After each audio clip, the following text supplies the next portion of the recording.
Well, as with so many away games, I start off by perhaps trying to get a bite to eat and see what I meet in the town, and this is the centre of Watford. It's obviously a busy pre-Christmas time, so it's packed, and I've just been in there to have something to eat. I met two City fans who, to me, typify what City fandom is all about. It was really refreshing to speak to them, and if ever you needed to watch two City fans to think, what are City fans all about? Two different generations, father and son. Just have a listen to what they say before I'll make my way up towards the ground. So how long have you been watching City, and what does a game like this mean to you?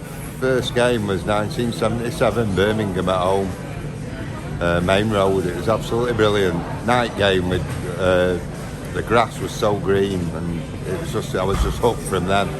And today's game, I don't know really. I think what I normally say to people is we're going to have like 5 or 6 good chances. If we score 2 or 3, we should win the game comfortably. They'll have one chance. If they get that, if that one goes in, we might lose 1-0. Who knows?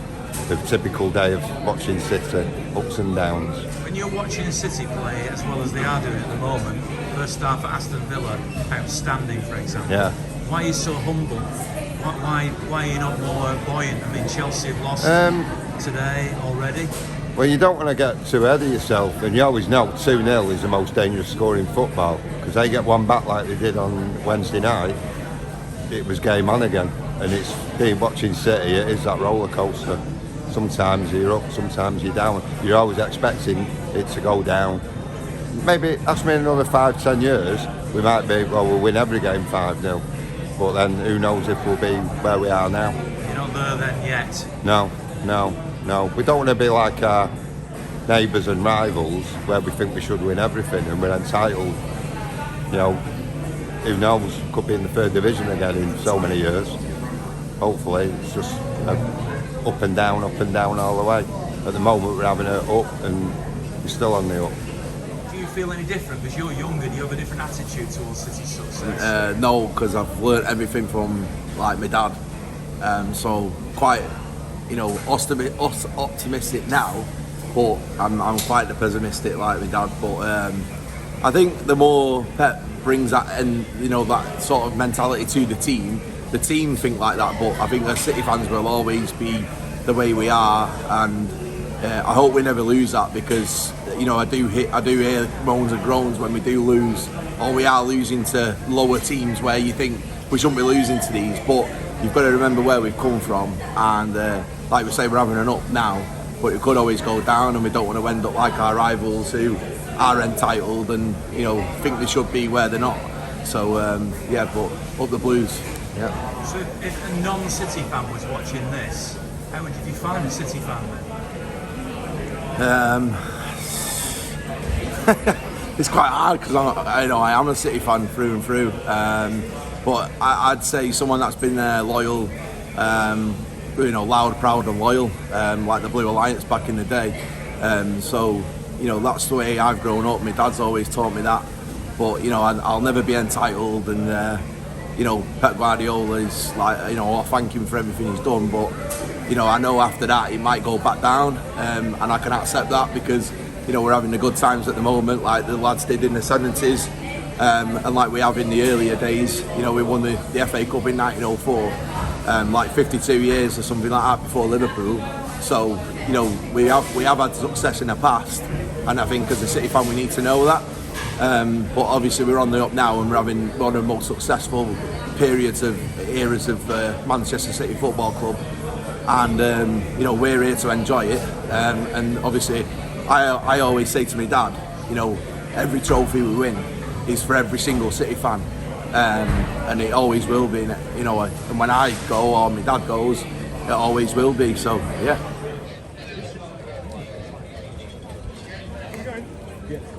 That typical City scenario will never go away. You know, look at Wednesday, we're 2-0 up, we're cruising to 3 points, we concede a goal, and then guess what? We're typical City. They're going to get, Steven Gerrard's going to haunt us with a draw here.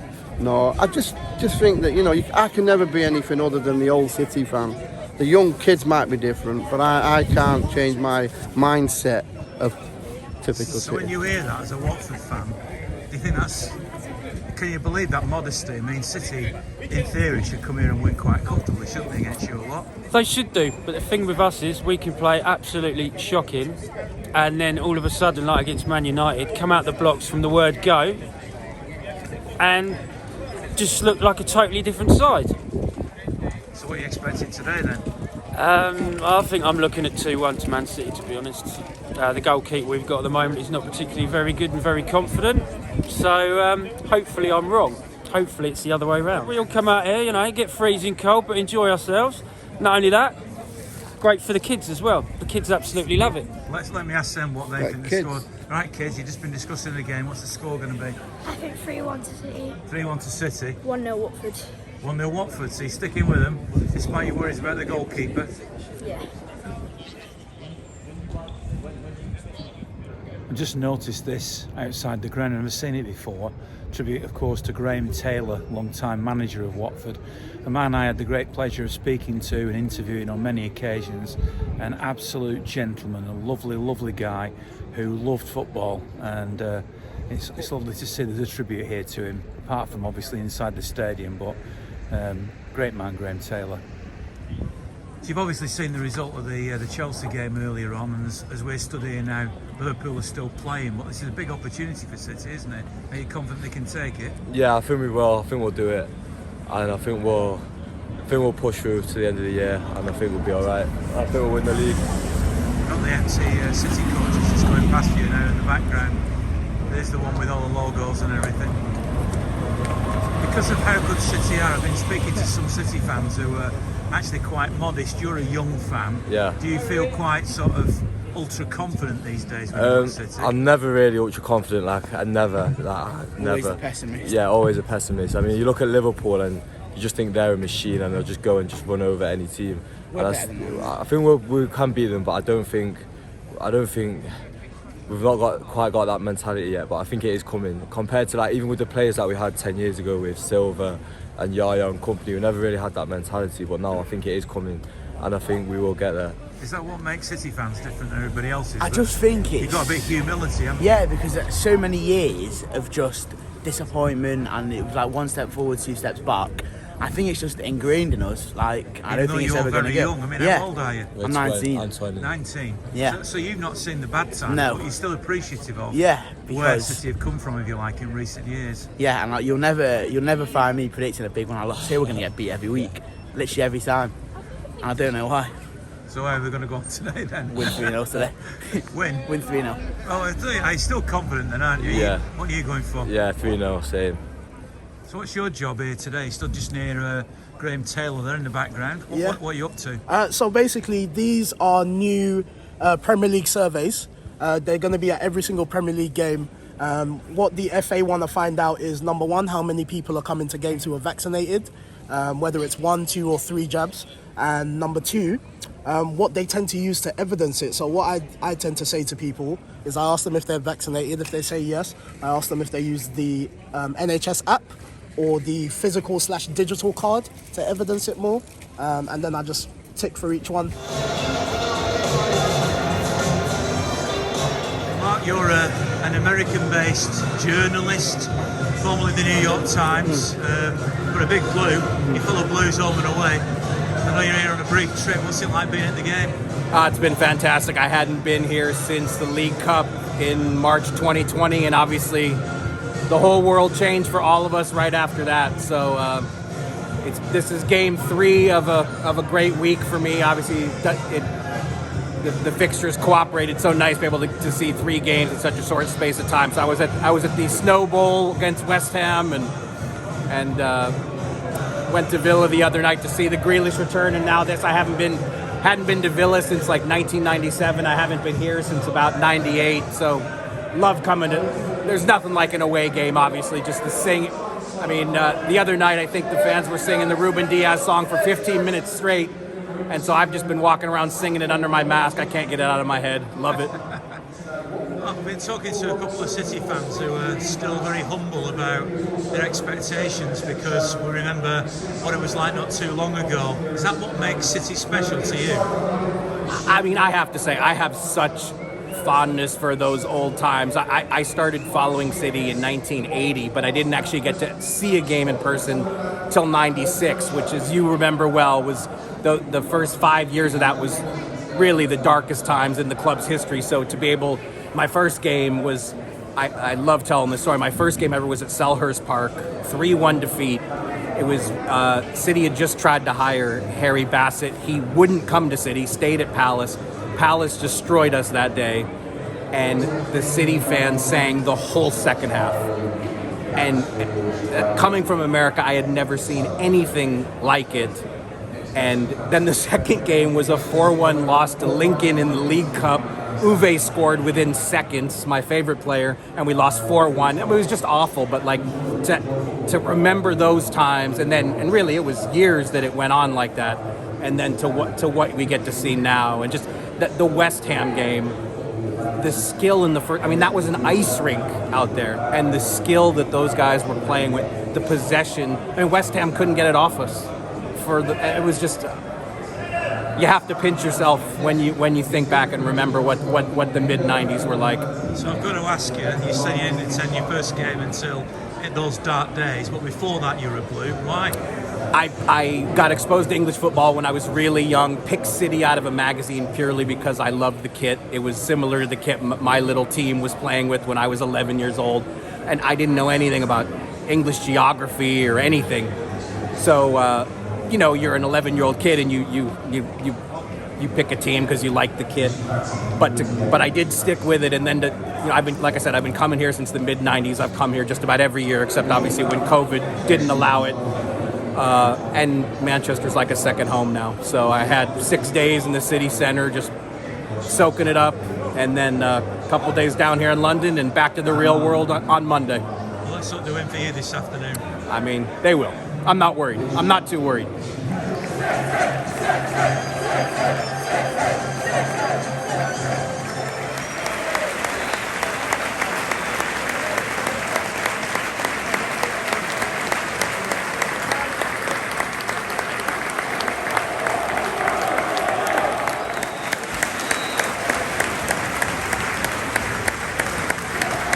Well, the football's the best we've played all season, I think, in 45 minutes, but in a strange way, we've been brilliant. I'm a bit annoyed.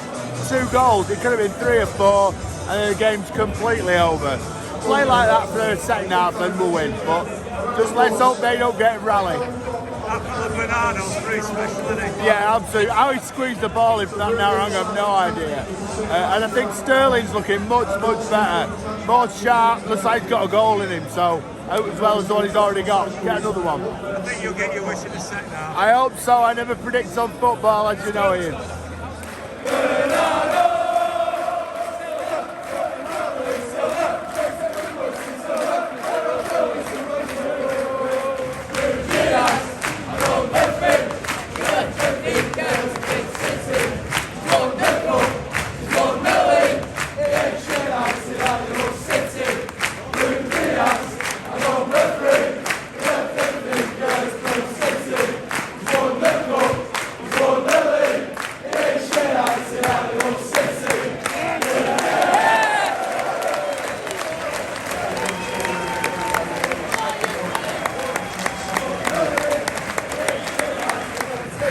Nothing like an away game.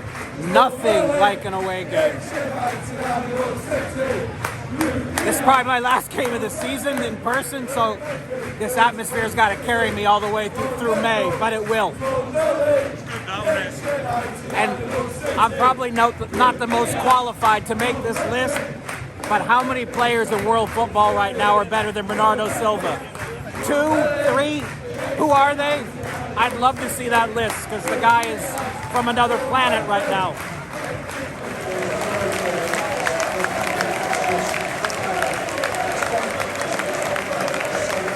Great performance. I thought at one stage we were going to get 20 like the women did the other night. Ruben Diaz is getting a few years. Bernardo Silva's got a lot of applauding. A lot of great players out there, aren't there? Yeah. Magnificent football. You know, when you're live in the game, you can see it. You know, they're all in sync with each other. They're just absolutely dominated. And I think if we got a really good striker in like Haaland, he'd probably get about 50 goals a season. You can see from behind the goal the movement better. Yeah, exactly. You understand it more when you're live at a game as opposed to when you watch it on the telly. So, yeah. Good trip home then. Yes. Well, it's worth it when you win, isn't it? I thought really comfortable. I didn't really worry when they scored. Bernardo Silva, like, he's one of the most sublime players in the Premier League. It's a bit bad for Ronaldo. He's the fourth best Portuguese player in Manchester City. Ian, absolutely superb, mate. Another fantastic victory. Bernardo, player of the season, mate. Fantastic goal against Villa. Fantastic goal tonight. Up the Blues. Get in. That's the start from Wetherspoons at Watford. It's going back to Bolton. Going back to City. Come on, the boys. I thought that was Bernardo Silva. Mate, it's gold. Who needs gold? Gold. We've got to Silva, you know. Absolutely amazing. Right, about the game today, it was a really good game. Super Jackie Grealish again, making them efforts, man. We've got Big Adam here supporting City again. Well, another outstanding first half performance in particular, another stunning goal by Bernardo Silva. He just seems to get better and better and better. He scored one early on at our end, which was not a tap-in, but not as difficult. But then the one at the other end, from where we were, right on the other end of the field, was just amazing. He covers the ground all over the place. It's every player though; they're all moving for each other. It's just great teamwork. It's dazzling stuff to watch. Thanks very much to MusicMagpie, to RRG Group in Timpson for supporting the videos that I do. I really appreciate it, and all the people who give up the time and say, yes, I'll contribute, I'll give an opinion. Really appreciate that. Another great game down here. Bit cold, long way home, but who cares? Because Bernardo Silva is pretty special, isn't he? It's great to be a Blue, isn't it?